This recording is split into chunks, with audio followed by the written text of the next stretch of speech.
Alrighty, today we're taking a look at question 5 for homework number 3. And for this one, we're trying to find the ratio of the diameters of two different material wires that we want to have the same resistance, right? So our equation for resistance in a wire, or anything in a wire, is going to be the resistance is our rho L over, right? So L here is our length of the wire. This rho is our resistivity, which is a fancy way of saying how resistant a material is, right? So an insulator would have a very high resistivity. I think I'm saying that right? I don't know. And then a lot of conductors have lower resistivities. That just means that they're less resistant to the current passing through them. And then this A down here, that's going to be the cross-sectional area of our wire, right? Because our wire, really, it's like a cylinder. It's going to be this area in here. Right. So we have two different materials of the wire. So we have one made out of aluminum and one made out of copper. In our textbook, there's a chart that gives a bunch of different resistivities of different materials. So we're given that our rho of copper is 1.68 times 10 to the negative 8th. Resistivity units, which I don't remember off the top of my head right now, but and then for aluminum it's 2.65 times 10 to the negative 8th. So obviously they're different, so they have to have different something else has to be different, right? So we're saying that we want the same resistance per unit length. So if we're getting resistance per unit length, we're going to divide both sides of our original equation by that L. So we're going to get R over L.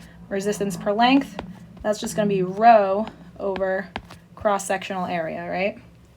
So if we're trying to we're just setting them equal because we just want them to have the same resistance per unit length.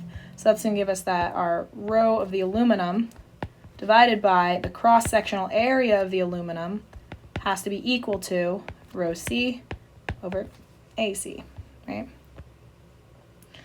And then from here, we can solve this around to get the ratio between these two. So I'm going to just kind of crisscross them, right? So we're going to get rho A over rho C is equal to AA over AC, right? And then we can also plug in our values for rho real quick, just while I'm thinking about it. So we get 2.65 times 10 to the negative 8th divided by 1.68 times 10 to the negative 8, right? Because that's our C's here, here, here, A's here, here, and here. And that's going to give us the ratio of our areas. But we're not looking for the ratio of the cross-sectional area. We're looking for the ratio of the diameters. Oop, there we go, diameters. So the cross-sectional area, it's just going to be a circle, right? So the area of a circle is going to be pi r squared.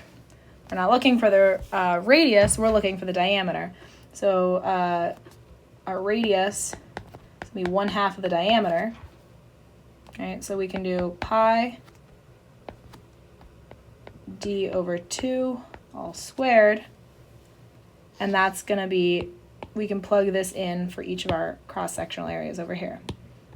So now we get that all of this equals not 2 pi, sorry, that's the thinking circumference. It's going to be pi d of A, because again, they're going to have different diameters, squared. I just squared this 2 at the bottom and pulled it out of that square. Divided by pi dc squared over 4, right? We have the pi on the top and the bottom. We have the 1/4 on the top and the bottom. So that's just going to give us dA squared over dc squared, right? We're not looking for the ratio between the squares of the diameters. We're looking for the ratio between the diameters.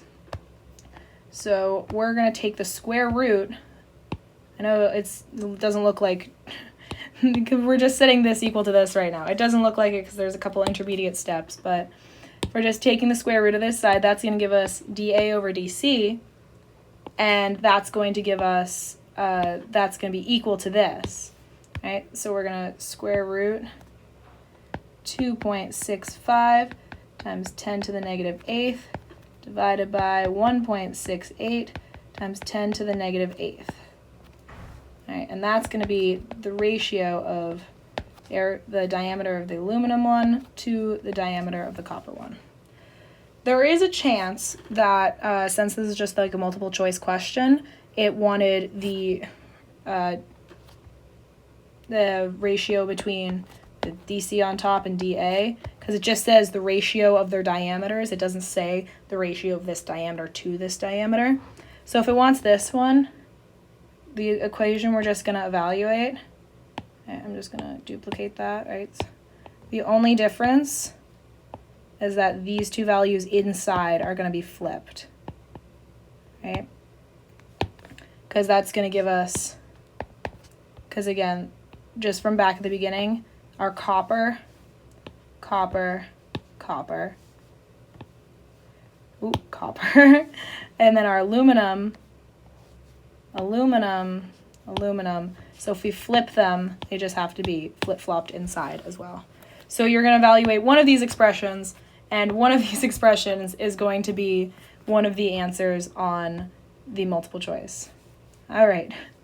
So I hope you found this at least a little bit helpful. Let me know if you have any more questions about this or any other problem that you want me to try to explain, and I will do my best to explain it because I guess Sydney explains stuff.